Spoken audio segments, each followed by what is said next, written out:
मित्रों नमस्कार।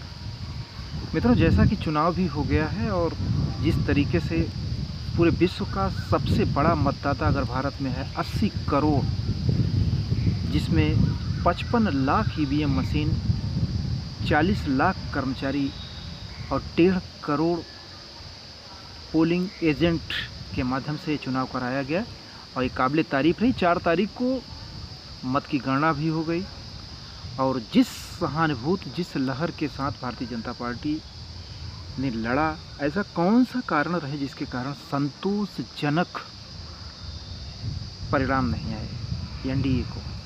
ऐसे कौन से कारण थे? बहुत सारे कारण थे। सबसे बड़ी बात यह है कि 2014 के पहले जो मोदी जी का जो चेहरा था वो कट्टर हिंदुत्व का चेहरा था। भले ही गोधरा कांड में उन्होंने कुछ भी नहीं किया था, मगर पूरे भारत में जिस तरीके से एक जनमानस में बात फैली कट्टर हिंदुत्व का चेहरा, उससे ये साबित होता था कि हिंदुओं का चेहरा एक सेनापति दिखता था और उसको समझ में आता था कि हमारे लिए कुछ जन कल्याणकारी कर सकते हैं।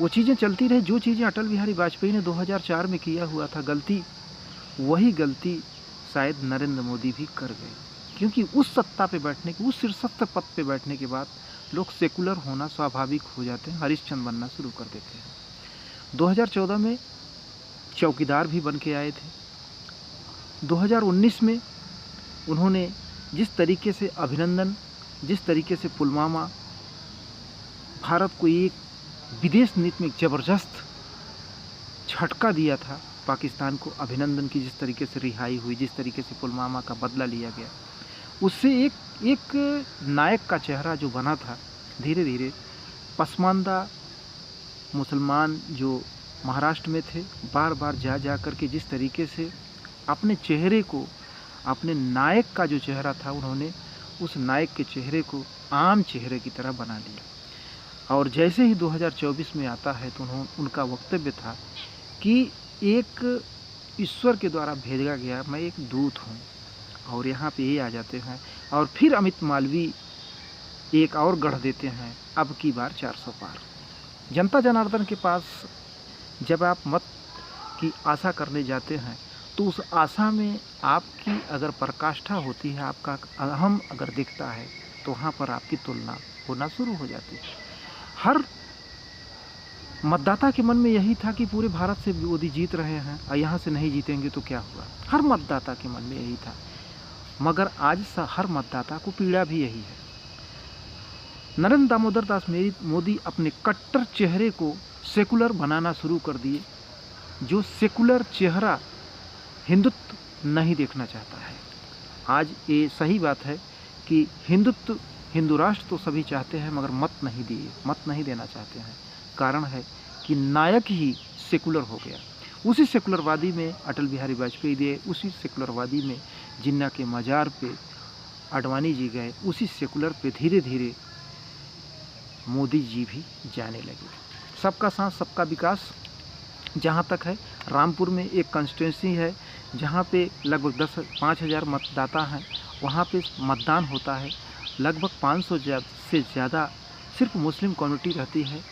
आवास मिला है, प्रधानमंत्री आवास, जहाँ पे एक भी मत नहीं मिला। मुस्लिम कम्युनिटी एक मत देने को तैयार नहीं है, क्योंकि उनका पालन परवरिश और शिक्षा ही होती है एकत्व की, एक तरफा की, अपने यूनिटी को बनाए रखने की। उनका ये परवरिश ही होती है और उस परवरिश में वो पूरी तरीके से संगठित रहते हैं। जिस समय जिन्ना भारत से पाकिस्तान अलग किए थे, किस तरीके से सारे के सारे मुस्लिम कम्युनिटी एक हो गई थी और 6% वाले पूरे भारत को आधा कर दिए थे, जिसमें करोड़ों हिंदुओं का बलिदान हुआ, करोड़ों हिंदुओं का नरसंहार हुआ। तो कट्टर हिंदुत्ववादी जो नायक का चेहरा था, धीरे धीरे मोदी जी ने उसको गंवाते चले गए और जो कट्टर हिंदुत्व का चेहरा योगी जी थे, उनको भी धीरे धीरे दाबना केंद्र से शुरू कर दिया। जहाँ तक अमित शाह जी की बात है, अमित शाह जी भी उसी सिचुएशन में बड़ा बड़ा काम उन्होंने किया। राम मंदिर का काम कराया, अटल बिहारी जो सपना था, उसके बाद 370 हुआ, बहुत बड़ा बड़ा काम उन्होंने किया। फिर उन्होंने चुनाव में ज़्यादातर फोकस किया पीओके लेके रहेंगे, जनता के ज़मीनी स्तर को न देख करके सीधा सीधा पीओके की बात करते थे। जनता की ज़मीनी जो भागीदारी होती है, जो रोजगार की व्यवस्था होती है, उसको न देख करके बड़ी बड़ी बातें करना ये जनता को शोभने लगी। अब की बार 400 पार जो अमित मालवीय ने जो गढ़ा, उनका अहंकार बोलता है। अमित मालवीय ने पूरी तरीके से अपनी अहंकार को साबित किया। उनकी बहुत गलती थी। 2014 में कैंपेन किए थे, प्रशांत किशोर ने इतना ज़बरदस्त कैंपेन किया था कि चौकीदार, प्रधानमंत्री चाय वाला चौकीदार। तो इस तरीके से जो सिचुएशन था, धीरे धीरे जनता में एक अहंकार न जा करके एक मांग की जो पद्धत होती है वो गया। धीरे धीरे प्रधानमंत्री जितना मेहनत हो पसमानदा मुसलमानों में सुल्तान बनने की किए, उतना मेहनत अगर हिंदुत्ववादी में करते तो शायद आज ये दिन नहीं देखना होता। आज महाराष्ट्र, उत्तर प्रदेश और राजस्थान तीनों जगह से मात खाना पड़ा। मतलब जीत तो हुई मगर उस हद तक नहीं हुई, उस जिस परिभाषा अंडरलाइन उन्होंने किया था वो चीज़ें नहीं हो पाया। आज पूरा तंत्र इनके साथ था, पूरा सिस्टम इनके साथ था, बड़े बड़े नेता इनके साथ थे। एक योगी जी का पर कटकने के लिए जो पीएम बेटिंग थे उनके पर कतरने में लगे रहे। हर बार निचले स्तर पर मैसेज जाता था कि कहीं न कहीं योगी जी को केंद्र में भेजा जाएगा, योगी जी से ये उत्तर प्रदेश का शासन ले लिया जाएगा। जो हिंदुत्व का चेहरा बनाए थे योगी जी, आज उसका हिंदुत्व का चेहरा का देन है कि आज इतना मत मिला। सबसे बड़ी बात यह है कि योगी जी का काम, योगी जी की कुशलता, जो नीति है वो बहुत ही ज़बरदस्त है। उनकी ईमानदारी पे कोई शक नहीं किया जा सकता है। जिस तरीके से उन्होंने कानून व्यवस्था को चुस्त और दुरुस्त बनाया। आने वाले समय में अमित शाह जिस तरीके से योगी जी को पर कटकने में लगे रहे, उससे यह जनमानस में पता नहीं क्या सही है क्या गलत है, मगर फिर भी कुछ न कुछ मैसेज जाते रहे। जो राजपूत वोटर थे उनको भी मैनेज अमित शाह जी नहीं किए। सिर्फ अहंकार यही था कि राम मंदिर बन गया है, 370 हट गया है, ट्रिपल तलाक बन गई है, हो गया है, इससे वोट मत प्रतिशत हमारा बहुत तेज़ी से बढ़ेगा। एक भी वोट कोई सिंगल पर्सन बुर्का वाली नहीं दिया, कहीं से कोई वोट नहीं मिला। उनके दिमाग का फिगर ही यही है कि हमको वोट नहीं देना है। हिंदू वोट जो होता है, जो पोलराइजेशन नहीं हो पाया, हिंदू वोट का पोलराइजेशन न होने का कारण सिर्फ भारतीय जनता पार्टी का अहंकार ही था। जनता जनार्दन के बीच में न जाना, अपनी बातों को न रखना, पैसे का जो डिस्ट्रीब्यूशन था वो उनके जो बड़े बड़े दलाल थे उन्हीं तक सीमित रह जाना, जो खर्च होता था राष्ट्रीय उसको भी उन दलालों तक ही जाना, निचले स्तर तक न पहुंच पाना। मैं देखा हूं कि 100-100, 200 रुपया के लिए भी लोग लाइन में लगे रहते थे, अब बातचीत होती थी। तो हर कोई दलाली की व्यवस्था यहाँ पे लगा रहा, जबकि दूसरी तरफ पूरी तन्मयता से लगा था। यहाँ पे सिर्फ ये है कि कई जीत के बाद अमित मालवीय भी पूरी तरीके से अहंकार में लिप्त हो गए थे। कई जीत के बाद अमित शाह भी बड़ी बड़ी बातें बोलने लगे थे। कई जीत के बाद भी योगी जी का जो हिंदुत्व का चेहरा था उसको बार बार दबाया गया। पीएम बेटिंग जितने थे। दूसरी बात, जो उम्मीदवार थे उनको भी जो देना था अच्छे लोगों को, वो सही सिलेक्शन भी भारतीय जनता पार्टी नहीं कर पाई। आज चंद्रबाबू नायडू, नीतीश कुमार, जिस तरीके से अफवाहें चल रही हैं, ये हो जाएगा वो हो जाएगा, दौर कुछ और होता अगर भारतीय जनता पार्टी को 32 सीट और मिलती। आज जो स्वयं की भारतीय जनता पार्टी की 240 सीट है, अगर यह 272 होता तो शायद ज़रूरत नहीं पड़ती।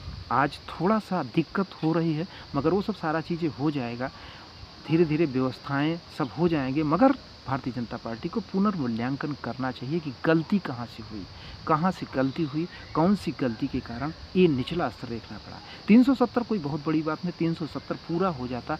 मगर सबसे बड़ी बात यह है कि जिस तरीके से ध्रुव राठी ने अपने पीढ़ियों को ट्रोल कराया, जिस तरीके से आईएसआई के एजेंटों ने ध्रुव राठी, जो जॉर्ज सोरस का आदमी है, जो ईसाई है, और उसने ट्रोल कराया, जो आप पार्टी का आईटी सेल प्रमुख है, और उसको जो है पाकिस्तान में ट्रोल करा करके उसकी मिलियंस में जो है व्यूअर्स बना करके भारत में जिस तरीके से रखा गया, और सारी पार्टी जो विरोधी पार्टी थी, चाहे समाजवादी पार्टी हो चाहे कांग्रेस पार्टी हो, जिस तरीके से उसका इस्तेमाल किया, और उसके जवाब में कोई काट लोगों के बीच में नहीं गया। प्रधानमंत्री का चेहरा लास्ट में हिंदुत्ववादी का चेहरा आया, हिंदुत्ववादी का चेहरा आया। उन्होंने ये भी कहा कि जो कांग्रेस पार्टी का जो चुनाव घोषणा पत्र है वो जिन्ना का घोषणा पत्र है। उन्होंने ये भी कहा कि बंगाल में सारे बीसी का जो रिजर्वेशन कोटा है वो मुस्लिमों को दिया गया। बाद में तो उन्होंने हिंदुत्व का चेहरा लेके आया, मगर उसके पहले का जो चेहरा था सीधा सेकुलरवादी था। जो बातें प्रधानमंत्री ने कहा कि हमारे महिलाओं का मंगलसूत्र तक बिक जाएगा अगर ये राहुल गांधी प्रधानमंत्री हो जाएंगे, तो ये बातें मैसेज नीचे तक नहीं गया। कोई वीडियो उनका मिलियन में जा ही नहीं रहा था, कोई नीचे तक उनका पहुंच ही नहीं रहता। पता नहीं कौन सा माहौल बना, कौन सा कारण बना, सिर्फ वही राम मंदिर, सिर्फ वही राम मंदिर, अपनी बात को निचले स्तर तक पहुंचा नहीं पाए, कोई बड़ा काम हो नहीं पाया। तो बहुत बड़ा काम किए, आने वाले समय में बहुत बड़ा विजन भी हो सकता है। जिस तरीके से विरोधी ताकतें, चाहे पाकिस्तान की ताकत हो, चाहे आपकी चीन की ताकत हो, चाहे विदेश की ताकत हो, चाहे जॉर्ज सोरस ने 8,000 करोड़ रुपया इन्वेस्ट किया था इस केजरीवाल के ऊपर, सिर्फ इसलिए कि आने वाले समय में हमारा आदमी बैठेगा इस भारत के प्रधानमंत्री के पद पे और खूब लूटा जाएगा। तो हर विरोधी का, हर दुश्मन का सिर्फ यही सपना है कि हमारा आदमी राहुल गांधी या केजरीवाल प्रधानमंत्री के पद पे बैठे। मित्रों, आज जो भारतीय जनमानस का राष्ट्रवादी पार्टी है वो भारतीय जनता पार्टी है। एक चेहरा भी है भारतीय जनता पार्टी, और भारतीय जनता पार्टी का सेकुलर चेहरा कोई नहीं देखना चाहता, हिंदुत्व का कट्टर चेहरा देखना चाहता है। और हिंदुत्व का जो कट्टर चेहरा योगी जी का था उसको भी उन्होंने दबाने की कोशिश किया। जिस तरीके से वो ये बातें बोलते थे कि मैं गर्मी में भी ले आ देता हूँ ठंडी, तो ये सब सारी चीज़ें हैं, बार बार उनको रोका गया। यहाँ तक कि उनके कुछ उम्मीदवारों को भी टिकट नहीं दिया गया, यहाँ तक कि उनकी भाषणों को भी दबाया गया। तो जो भी है, जब किसी विशेष छत्र को पूरी तरीके से छूट नहीं मिलती है तो कहीं ना कहीं टसमसाहट होती है। तो ये पीड़ा ये जो है आज भारतीय जनता को लग रहा है, आज हिंदुत्व पोलराइजेशन नहीं हो पाया, हिंदुत्व का वोट नहीं हो पाया। खुद ही बोल रहे हैं कि 400 पार, तो जनता जनार्दन हिंदुत्व क्या जाने। हिंदुत्व स्वयं अपने पैर पे कुल्हाड़ी हमेशा मारा है, तभी तो हजारों साल तक गुलाम रहा है। हिंदुत्व का चेहरा, हिंदुत्ववादी, हिंदू राष्ट्र तो होना है मगर मत नहीं देना है लोगों को। जिस